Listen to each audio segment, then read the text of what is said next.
আজি গৰু বিহু অসমৰ সকলো প্ৰান্তত আজিৰ দিনটোত উদযাপন কৰা হৈছে গৰু বিহু। নমস্কাৰ, অসম নিউজ এক্সপ্ৰেছলৈ আপোনালোকক স্বাগতম জনাইছোঁ। লাও খা বেঙেনা খা বছৰে বছৰে বাঢ়ি যা। আজি অসমীয়া চহা জীৱনৰ অন্যতম উৎসৱ গৰু বিহু। সাতম পুৰুষীয়া ৰীতি নীতি মানি লাও বেঙেনা হালধিৰে গৰুক গা ধুৱাবলৈ ব্যস্ত হৈ পৰিছে সমগ্ৰ অসমবাসী ৰাইজ। মাহ হালধিৰে নোৱাই ধুৱাই চাতৰ লাও বেঙেনা গৰুলৈ আগবঢ়াই দি গোধনৰ বৃদ্ধিৰ কামনাৰে গাইছে লাও খা বেঙেনা খা বছৰে বছৰে বাঢ়ি যা। মাৰ সৰু বাপেৰ সৰু তই হবি বৰ বৰ গৰু।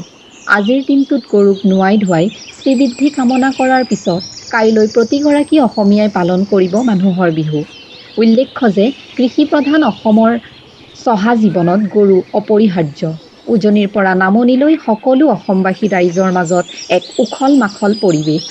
এনেধৰণৰ বাতৰিসমূহ পাই থাকিবলৈ আমাৰ চেনেলটো ছাবস্ক্ৰাইব কৰিবলৈ নাপাহৰিব। লগতে ৰঙালী বিহু আৰু অসমীয়া নৱবৰ্ষৰ ওলগ জনালোঁ। ধন্যবাদ।